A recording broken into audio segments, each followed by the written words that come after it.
الحمدللہ رب العالمین والصلاة والسلام علی سید الانبیاء والمرسلین اما بعد فاعوذ باللہ من الشیطان الرجیم بسم اللہ الرحمن الرحیم۔ صدر الشریعہ بدر الطریقہ حضرت علامہ مولانا مفتی محمد امجد علی اعظمی رحمۃ اللہ تعالی علیہ حج کا بیان ذکر کر رہے ہیں۔ بہر شریعت کا حصہ چھٹا اور صفحہ نمبر 1040 کے اوپر ہے مسئلہ نمبر 17۔ جو لوگ حج کو جاتے ہیں وہ دوست احباب کے لیے تحفہ لایا کرتے ہیں، یہ ضروریات میں نہیں، یعنی اگر کسی کے پاس اتنا مال ہے کہ جو ضروریات بتائے گئے ان کے لیے اور آنے جانے کے اخراجات کے لیے کافی ہے، مگر کچھ بچے گا نہیں کہ احباب وغیرہ کے لیے تحفہ لائے، جب بھی حج فرض ہے اس کی وجہ سے حج نہ کرنا حرام ہے۔ مسئلہ نمبر 18۔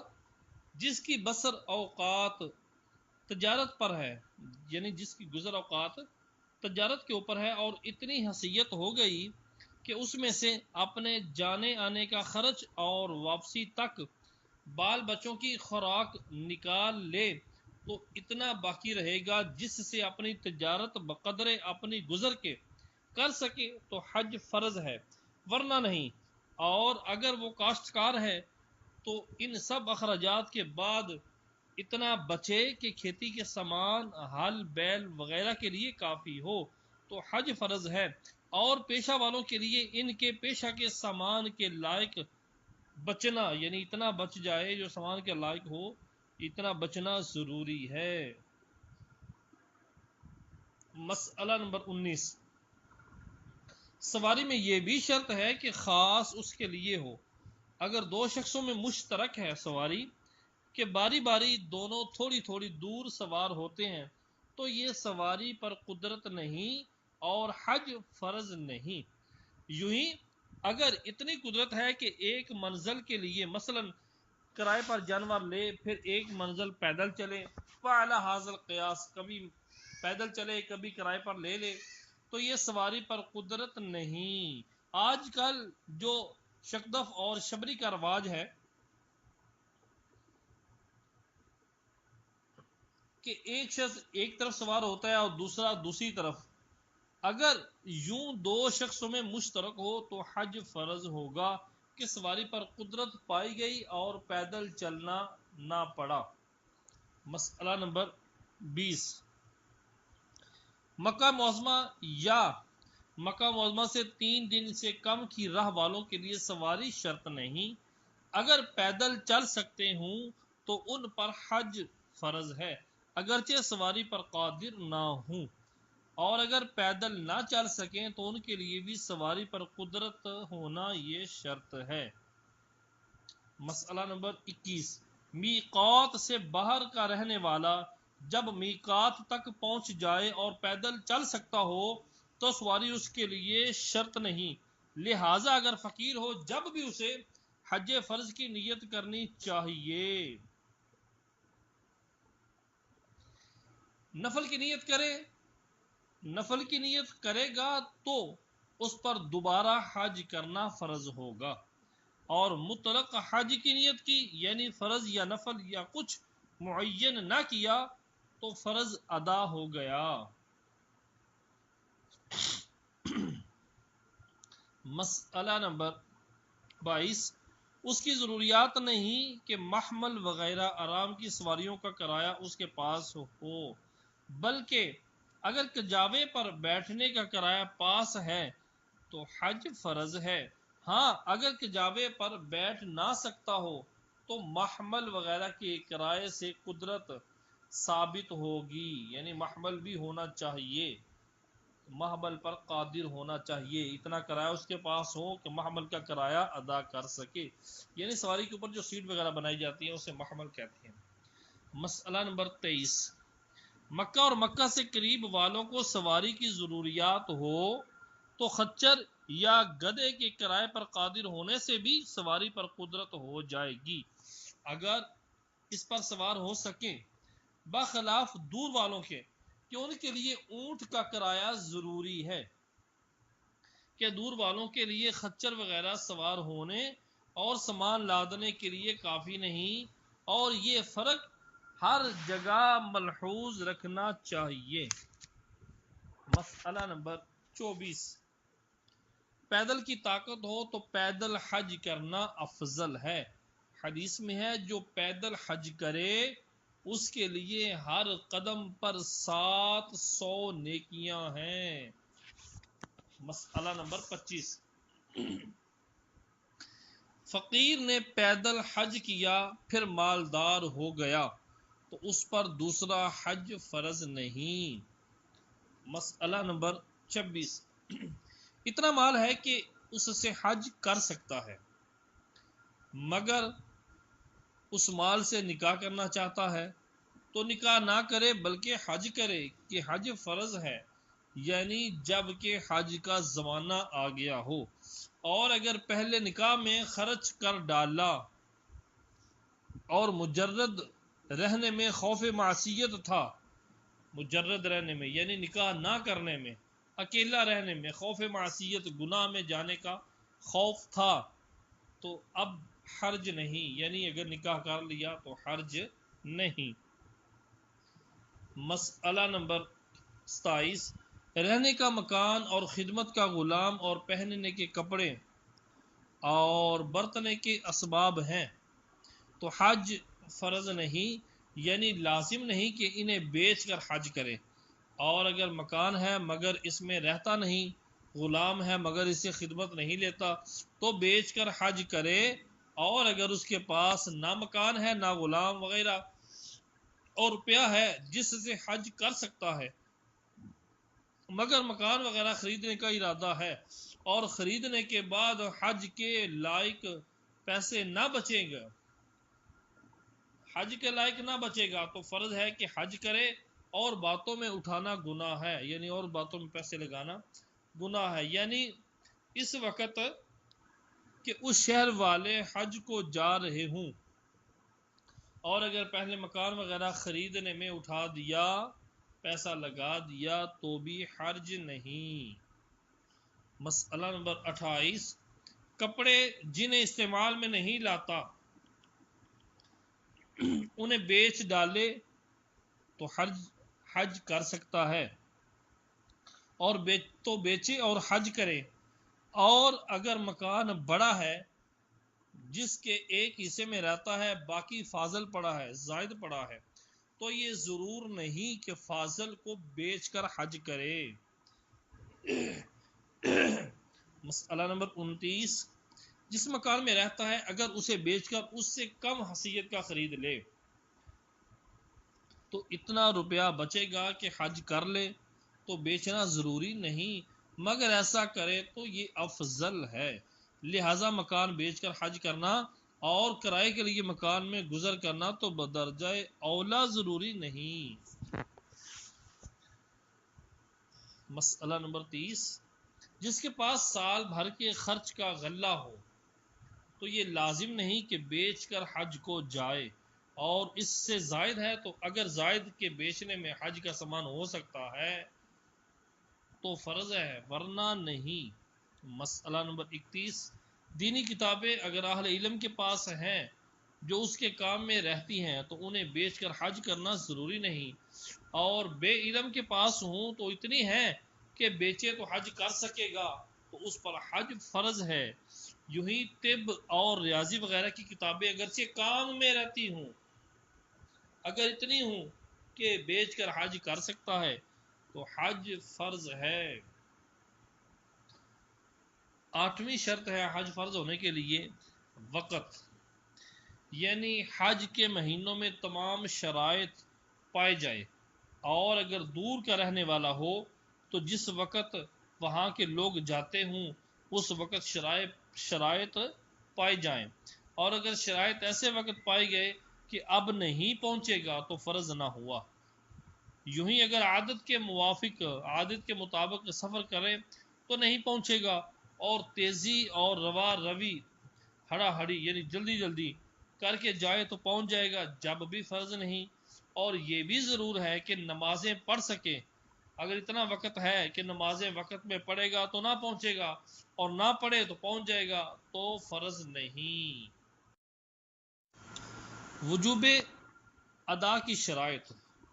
یہاں تک وجوب کی شرائط کا بیان ہوا، یعنی کب حج واجب ہوتا ہے، یعنی فرض ہوتا ہے، اور شرائط ادا کہ وہ پائے جائیں. تو خود حج کو جانا ضروری ہے، اور سب نہ پائے جائیں تو خود جانا ضروری نہیں، بلکہ دوسرے سے حج کرا سکتا ہے یا وصیت کر جائے. مگر اس میں یہ بھی ضرور ہے کہ حج کرانے کے بعد آخر عمر تک خود قادر نہ ہو، ورنہ خود بھی کرنا ضرور ہوگا. اگر قادر ہو گیا تو خود حج کرنا ضروری ہوگا، اور وہ شرائط یہ ہیں. نمبر 1، راستہ میں امن ہونا، یعنی اگر غالب گمان سلامتی ہو، یعنی اس کو غالب گمان ہے کہ کوئی مسئلہ نہیں، ٹینشن نہیں ہے، سلامت رہے گا، کوئی پریشانی والی بات نہیں ہے. اگر غالب گمان سلامتی ہو تو جانا واجب، اور غالب گمان یہ ہو کہ ڈاکے وغیرہ سے جان ضائع ہو جائے گی تو جانا ضرور نہیں. جانے کے زمانے میں امن ہونا شرط ہے. پہلے کی بد امنی قابل لحاظ نہیں. اگر حج سے پہلے بد امنی تھی تو اس کا اعتبار نہیں ہے. جن دنوں میں جانا ہے ان دنوں میں امن کا لحاظ رکھا جائے گا. امن ہے تو حج کرنا ضروری ہے. مسئلہ نمبر 32، اگر بد امنی کے زمانہ میں انتقال ہو گیا اور وجوب کی شرطیں پائی جاتی تھی تو حج بدل کی وصیت ضروری ہے، اور امن قائم ہونے کے بعد انتقال ہوا تو بطریق اولا وصیت واجب ہے. یعنی بد امنی کے زمانے میں بندے کا انتقال ہو گیا تو اس بندے پر واجب ہے، باقی شرط اگر پائی جا رہی ہیں تو اس بندے پر واجب ہے کہ وصیت کر جائے اپنی طرف سے کسی بندے کو کہ میری طرف سے حج کر دینا. اور اگر امن کے زمانہ میں شرائط پائی گئی ہیں، امن بھی ہے، تو یہ انتقال کر رہا ہے، تو اب وصیت کرنا تو اس کے لیے تو بدرجہ اولا واجب ہے، وصیت کرنا زیادہ ضروری ہے. مسئلہ نمبر 33، اگر امن کے لیے کچھ رشوت دینا پڑے جب بھی جانا واجب ہے اور یہ اپنے فرائض ادا کرنے کے لیے مجبور ہے، لہذا اس دینے والے پر مواخذہ نہیں، اس رشوت دینے والے پر گناہ نہیں. مسئلہ نمبر 34، راستہ میں چنگی وغیرہ لیتے ہوں، ٹیکس چنگی، تو یہ امن کے منافی نہیں اور نہ جانے کے لیے عذر بھی نہیں. یوں ہی اگر ٹیکہ کہ آج کل حجاج کو لگائے جاتے ہیں انجیکشن، یہ بھی عذر نہیں. عورت دوسری شرط ہے وجوب ادا کی. عورت کو مکہ تک جانے میں 3 دن کا یا زیادہ کا راستہ ہو تو اس کے لیے ہمراہ شوہر یا محرم ہونا شرط ہے. خواہ وہ عورت جوان ہو یا بوڑھیا، اور 3 دن سے کم کی راہ ہو تو بغیر محرم اور شوہر کے بھی جا سکتی ہے. محرم سے مراد وہ مرد ہے جس سے ہمیشہ کے لیے اس عورت کا نکاح حرام ہے، خواہ نسب کی وجہ سے نکاح حرام ہو جیسا کہ باپ بیٹا بھائی وغیرہ، یا دودھ کے رشتے سے نکاح کی حرمت ہو جیسے رضائی بھائی رضائی باپ بیٹا وغیرہ، یا سسرالی رشتے سے حرمت آئی ہو جیسے سسر شوہر کا بیٹا وغیرہ وغیرہ. شوہر یا محرم جس کے ساتھ سفر کر سکتی ہے اس کا عاقل بالغ غیر فاسق ہونا شرط ہے. مجنون یا نابالغ یا فاسق کے ساتھ نہیں جا سکتی. آزاد یا مسلمان ہونا شرط نہیں. البتہ مجوسی جس کے اعتقاد میں محارم سے نکاح جائز ہے، مجوسی لوگ آتش پرست، ان کے اعتقاد میں محارم سے نکاح جائز ہے، تو مجوسی ایسا جس کے اعتقاد میں محارم سے نکاح جائز ہے اس کے ہمراہ اس کے ساتھ بھی سفر نہیں کر سکتی. مراہق و مراہقہ یعنی لڑکا اور لڑکی جو بالغ ہونے کے قریب ہوں، بالغ کے حکم میں ہیں یعنی مراہق کے ساتھ جا سکتی ہے، اور مراہقہ کو بھی بغیر محرم یا شوہر کے سفر کی ممانعت ہے۔ اب عورت کے لیے 3 دن سے زیادہ کا سفر بغیر محرم کے کرنا یا 3 دن سے کم کا کرنا، اس بارے میں بحرثیت کے اسی حصہ نمبر 6 کے اندر صفحہ نمبر 144 کے حاشیہ کے اوپر ظاہر روایہ یہ ہے کہ مگر یہ جو آپ کو بیان کر دی یہ متن کے اندر ہے کہ 3 دن سے زیادہ ہو تو محرم کے ساتھ، 3 دن سے کم ہو تو اکیلے بھی جا سکتی ہے، تو ظاہر روایہ تو یہی ہے۔ مگر ملا علی قاری علی رحمۃ اللہ الباری کتاب کے اندر ایک ارشاد فرماتے ہیں کہ امام ابو حنیفہ اور امام ابو یوسف رحمہ اللہ المبین سے عورت کو بغیر شوہر یا محرم کے 1 دن کا سفر کرنے کی کراہیت بھی مروی ہے، مکروہ ہونا بھی ہے۔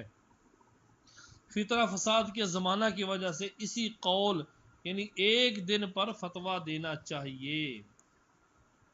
اعلی حضرت امام احمد رضا خان علی رحمۃ الرحمن فرماتے ہیں عورت کو بغیر شوہر یا محرم کے ساتھ لیے سفر کو جانا حرام ہے۔ عورت کو بغیر شوہر یا بغیر محرم کے ساتھ سفر کو جانا حرام ہے۔ اس میں کچھ حج کی خصوصیت نہیں، یہ ضروری نہیں حج ہی تو پھر حرام ہے۔ کہیں 1 دن کے راستہ پر بغیر شوہر یا محرم جائے گی تو گناہ گار ہوگی۔ بحر شریف کے حصہ 4 نماز مسافر کا بیان صفحہ نمبر 101 پر ہے۔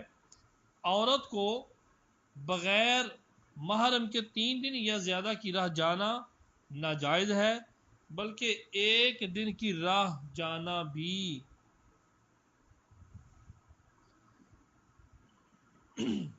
مسئلہ نمبر 35، عورت کا غلام اس کا محرم نہیں کہ اس کے ساتھ نکاح کی حرمت ہمیشہ کے لیے نہیں، اگر آزاد کر دے تو اس سے نکاح کر سکتی ہے۔ مسئلہ نمبر 36، باندیوں کو بغیر محرم کے سفر جائز ہے۔ باندیاں جو لونڈیاں ہوتی ہیں ان کو بغیر محرم کے بھی سفر جائز ہے۔ مسئلہ نمبر 37، اگرچہ زنا سے بھی حرمت نکاح ثابت ہوتی ہے، مثلا جس عورت سے معاذ اللہ زنا کیا اس کی لڑکی سے نکاح نہیں کر سکتا، مگر اس لڑکی کو اس بندے کے ساتھ سفر کرنا جائز نہیں۔ مسئلہ نمبر 38، عورت بغیر محرم یا شوہر کے حج کو گئی تو گناہ گار ہوئی، مگر حج کرے گی تو حج ہو جائے گا، یعنی فرض ادا ہو جائے گا۔ مسئلہ نمبر 39، عورت کے نہ شوہر ہے نہ محرم تو اس پر یہ واجب نہیں کہ حج کو جانے کے لیے نکاح کرے، اور جب محرم ہے تو حج فرض کے لیے محرم کے ساتھ جائے، اگرچہ شوہر اجازت نہ دیتا ہو۔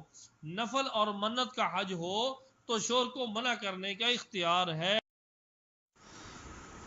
مسئلہ نمبر 39، عورت کے نہ شوہر ہے نہ محرم تو اس پر یہ واجب نہیں کہ حج کے جانے کے لیے نکاح کرے، اور جب محرم ہے تو حج فرض کے لیے محرم کے ساتھ جائے، اگرچہ شوہر اجازت نہ دیتا ہو۔ نفل اور منت کا حج ہو تو شوہر منع کرنے کا اختیار رکھتا ہے۔ مسئلہ نمبر 40، محرم کے ساتھ جائے تو اس کا نفقہ عورت کے ذمہ ہے، یعنی اگر عورت محرم کے ساتھ حج کو جا رہی ہے تو اس محرم کا جو نفقہ ہے، جو خرچہ ہے، وہ عورت کے ذمہ ہے، لہٰذا اب یہ شرط ہے کہ اپنے اور اس کے دونوں کے نفقے پر عورت قادر ہو۔ نمبر 3، جانے کے زمانہ میں عورت عدت میں نہ ہو، وہ عدت وفات کی ہو یا طلاق کی، بائن کی ہو یا طلاق رجعی کی۔ نمبر 4، قید میں نہ ہو، مگر جب کسی حق کی وجہ سے قید میں ہو اور اس کے ادا کرنے پر قادر ہو تو یہ عذر نہیں، اور بادشاہ اگر حج کے جانے سے روکتا ہو تو یہ عذر ہے۔ صحت ادا کی شرائط،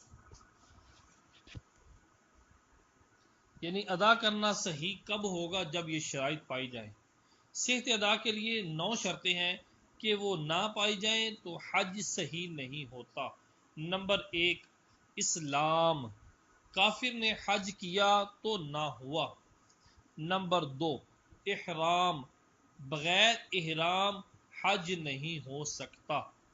نمبر 3 زمان یعنی حج کے لیے جو زمانہ مقرر ہے اس سے قبل افعال حج نہیں ہو سکتے، اس سے پہلے افعال حج ادا نہیں ہو سکتے۔ مثلا طواف قدوم و سعی کے حج کے مہینوں سے قبل نہیں ہو سکتے۔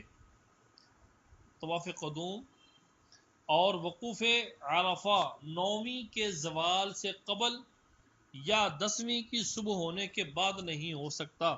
وقوف عرفہ یعنی عرفات کے اندر ٹھہرنا جو ہوتا ہے وہ 9ویں کی زوال سے پہلے اگر بندہ کو ٹھہرے تو نہیں ہوگا، یا 10ویں کی صبح ہونے کے بعد نہیں ہو سکتا، اور طواف زیارت 10ویں سے قبل نہیں ہو سکتا۔ یہ صحت ادا کی شرائط ہے۔ نمبر 4 مکان، طواف کی جگہ یعنی مکان، کون سا مکان؟ طواف کی جگہ مسجد الحرام شریف ہے، اور وقوف کے لیے عرفات و مزدلفہ، کنکری مارنے کے لیے مینا، قربانی کے لیے حرم، یعنی جس فعل کے لیے جو جگہ مقرر ہے وہ وہیں فعل ادا ہوگا۔ نمبر 5 تمیز رکھنے والا ہو، یعنی اس کو اتنی عقل سمجھ بوجھ ہو، پاکی اور پلیدی کی تمیز رکھ سکتا ہو۔ عقل، جس میں تمیز نہ ہو جیسے ناسمجھ بچہ، جس میں عقل نہ ہو جیسے مجنون، یہ خود وہ افعال نہیں کر سکتا جن میں نیت کی ضرورت ہے، مثلا احرام یا طواف، بلکہ ان کی طرف سے کوئی اور کرے، اور جس فعل میں نیت شرط نہیں، مثلا جیسے وقوف عرفہ، وہ یہ خود کر سکتے ہیں۔ نمبر 7 فرائض حج کا بجا لانا، فرائض حج کو ادا کرنا مگر جب کہ عذر ہو۔ نمبر 8 احرام کے بعد اور وقوف سے پہلے جمع نہ ہونا، اگر ہوگا حج باطل ہو جائے گا، جمع وتی۔ احرام کے بعد اور وقوف سے پہلے جمع کا نہ ہونا، اگر جمع کیا تو حج باطل ہو جائے گا۔ نمبر 9 جس سال احرام باندھا اسی سال حج کرنا، لہذا اگر اس سال حج فوت ہو گیا تو عمرہ کر کے احرام کھول دے اور سال آئندہ جدید احرام سے حج کرے، آئندہ سال نئے احرام کے ساتھ حج کرے، اور اگر احرام نہ کھولا بلکہ اسی احرام سے حج کیا تو حج نہ ہوا۔ حج فرض ادا ہونے کی شرائط، حج فرض ادا ہونے کی شرائط۔ نمبر 1 بلکہ حج فرض ادا ہونے کی 9 شرطیں ہیں، ان میں سے پہلی ہے اسلام۔ نمبر 2 مرتے وقت تک اسلام ہی پر رہنا۔ نمبر 3 عاقل۔ نمبر 4 بالغ ہونا۔ نمبر 5 آزاد ہونا۔ نمبر 6 اگر قادر ہو تو خود ادا کرنا۔ نمبر 7 نفل کی نیت نہ ہونا۔ نمبر 8 دوسرے کی طرف سے حج کرنے کی نیت نہ ہونا۔ نمبر 9 فاسد نہ کرنا۔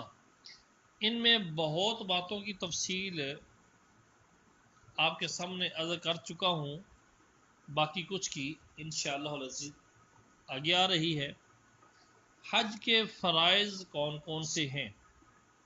مسئلہ نمبر 41 حج میں یہ چیزیں فرض ہیں۔ نمبر 1 احرام، کہ یہ شرط ہے۔ شرط اور فرض میں فرق یہ ہوتا ہے کہ شرط اس فعل سے مقدم ہوتی ہے، پہلے جب وہ فعل ادا کیا جا رہا ہو اس سے پہلے ہوتی ہے شرط، اور اس فعل کے اندر جو ارکان ہوتے ہیں ان کو فرض کہتے ہیں۔ تو احرام باندھنا، احرام یہ حج کے لیے یہ شرط ہے۔ نمبر 2، وقوف عرفہ، یعنی 9ویں ذی الحجہ کے آفتاب ڈھلنے سے، وقوف عرفہ کیا ہے؟ 9ویں ذی الحجہ کے آفتاب سورج ڈھلنے سے 10ویں کی صبح صادق سے پہلے تک کسی وقت عرفات میں ٹھہرنا، ضروری نہیں کہ یہ سارا وقت ہے، اس وقت کے اندر کچھ حصہ عرفات میں ٹھہرنا، اس کو وقوف عرفہ کہتے ہیں۔ 9ویں ذی الحجہ کے آفتاب ڈھلنے سے لے کر 10ویں کی صبح صادق سے پہلے تک کسی وقت بھی عرفات میں ٹھہرنا، اس کو وقوف عرفہ کہتے ہیں۔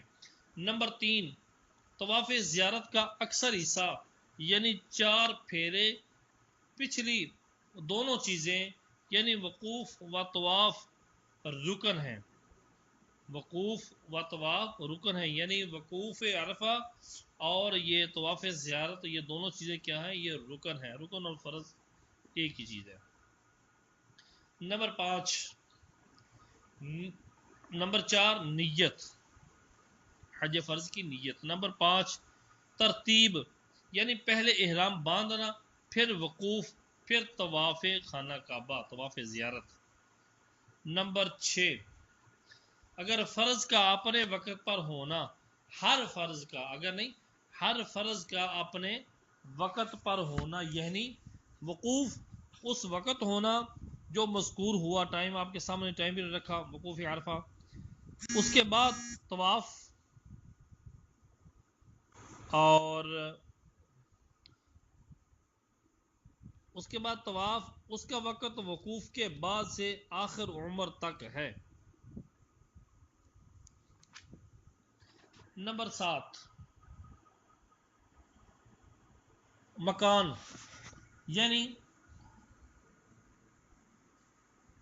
وقوف، یعنی مکان سے مراد یعنی وقوف زمین عرفات میں ہونا۔ کہاں ہونا؟ زمین عرفات میں، یعنی عرفات میں ٹھہرنا، سوائے بطن عرنا کے۔ اور طواف کا مکان مسجد الحرام شریف ہے، طواف کا مقام کہاں ہے؟ مکان وہ مسجد الحرام شریف ہے۔ یہاں سے صاحب بہار شریعت صفحہ نمبر 1048 سے حج کے واجبات کا ذکر کرتے ہیں۔ حج کے واجبات یہ ہیں: نمبر 1 میقات سے احرام باندھنا، یعنی میقات سے بغیر احرام نہ گزرنا، اور اگر میقات سے پہلے ہی احرام باندھ لیا تو جائز ہے۔ میقات کیا ہے؟ میقات کہتے ہیں جہاں سے احرام باندھا جائے، اور یہ میقات کا انشاءاللہ العزیز بیان جو ہے وہ آگے آ رہا ہے، تو وہ انشاءاللہ آپ کو بتائیں گے کہ کس کے لیے کون سا میقات ہے، ہند والوں کے لیے کون سا ہے، پاکستان والوں کے لیے کون سا ہے، یہ انشاءاللہ العزیز اپنے مقام پہ آئے گا۔ تو میقات سے احرام باندھنا، یعنی میقات سے بغیر احرام نہ گزرنا، اور اگر میقات سے پہلے ہی احرام باندھ لیا تو جائز ہے۔ نمبر 2 صفا مروہ کے درمیان دوڑنا، اس کو سعی کہتے ہیں۔ نمبر 3 سعی کو صفا سے شروع کرنا اور مروہ سے شروع کی تو پہلا پھیرا شمار نہ کیا جائے، اس کا اعادہ کرے۔ نمبر 4 اگر عذر نہ ہو تو پیدل سعی کرنا، سعی کا طواف معتدبی کے بعد، یعنی کم سے کم 4 پھیروں کے بعد ہونا، سعی کا طواف جو ہے وہ کم از کم 4 پھیروں کے بعد ہونا۔ نمبر 5 دن میں وقوف کیا تو اتنی دیر تک وقوف کرے کہ آفتاب ڈوب جائے، وقوف عرفہ، خواہ آفتاب ڈلتے ہی شروع کیا ہو یا بعد میں، غرض غروب تک وقوف میں مشغول رہے، اور اگر رات میں وقوف کیا تو اس کے لیے کسی خاص حد تک وقوف کرنا واجب نہیں، مگر وہ اس واجب کا تارک ہوا کہ دن میں غروب تک وقوف کرتا۔ اس واجب کا تارک ضرور ہوا ہے کہ دن میں ہوتا تو غروب تک وقوف کرتا۔ نمبر 6، وقوف میں رات کا کچھ جز آ جانا۔ وقوف کے اندر رات کا کچھ حصہ آ جانا، یہ واجبات حج میں سے ہے۔ نمبر 7، عرفات سے واپسی میں امام کی متابعت کرنا، یعنی جب تک امام وہاں سے نہ نکلے یہ بھی نہ چلے۔ ہاں اگر امام نے وقت سے تاخیر کی تو اسے امام کے پہلے چلا جانا جائز ہے، اور اگر بھیڑ وغیرہ کسی ضرورت سے امام کے چلے جانے کے بعد ٹھہر گیا، ساتھ نہ گیا، جب بھی حج نہیں۔ امام حج مراد ہے یہاں پر، جنہوں نے حج قائم کیا، امام حج۔ نمبر 8، مزدلفہ میں ٹھہرنا واجبات میں سے ہے۔ نمبر 9، مغرب و عشاء کی نماز کا وقت عشاء میں مزدلفہ میں آ کر پڑھنا۔ مغرب و عشاء کی نماز کا وقت عشاء میں مزدلفہ میں آ کر پڑھنا۔ نمبر 10، تینوں جمروں پر 10ویں، 11ویں، 12ویں تینوں دن کنکریاں مارنا، یعنی 10ویں کو صرف جمرۃ العقبہ پر اور 11ویں 12ویں کو تینوں پر رمی کرنا۔ نمبر 11، جمرہ عقبہ کی رمی پہلے دن حلق سے پہلے ہونا۔ جمرہ عقبہ کی جو رمی ہے وہ پہلے دن حلق سے پہلے ہونا۔ نمبر 12، ہر روز کی رمی کا اسی دن ہونا، جس دن مقرر ہے اسی دن رمی کی جائے۔ نمبر 13، سر مڈانا یا بال کتروانا۔ واجبات حج بیان کیے جا رہے ہیں، سر مڈانا یا بال کتروانا۔ نمبر 14، اور اس کا ایام نحر اور حرم شریف میں ہونا، اگرچہ مینا میں نہ ہو۔ نمبر 16، قران اور تمتع والے کو قربانی کرنا، یہ واجب ہے۔ حج قران اور حج تمتع ان دونوں کے لیے قربانی کرنا واجب ہے، اور اس قربانی کا حرم اور ایام نحر میں ہونا، حرم کے اندر، حرم شریف میں جہاں قربانی کی جا رہی ہے، حرم شریف میں اور ایام نحر میں ہی ہونا۔ نمبر 18، طواف افادہ کا اکثر حصہ ایام نحر میں ہونا۔ عرفات سے واپسی کے بعد جو طواف کیا جاتا ہے اس کا نام طواف افادہ ہے، اور اسے طواف زیارت بھی کہتے ہیں۔ طواف زیارت کے اکثر حصے سے جتنا زائد ہے، یعنی 3 پھیرے ایام نحر کے غیر میں بھی ہو سکتا ہے۔ 3 پھیرے جو ہے وہ ایام نحر کے غیر میں، ایام نحر کے باہر بھی ہو سکتے ہیں۔ نمبر 19، طواف حتیم کے باہر سے ہونا۔ طواف جو ہے، طواف حتیم جو گھیرا ہے کعبہ کے ساتھ، طواف جو ہے اس کے باہر سے ہونا۔ نمبر 20، داہنی طرف سے طواف کرنا، یعنی کعبہ معظمہ طواف کرنے والے کی بائیں جانب ہو۔ صلو علی الحبیب صلی اللہ تعالی علی محمد۔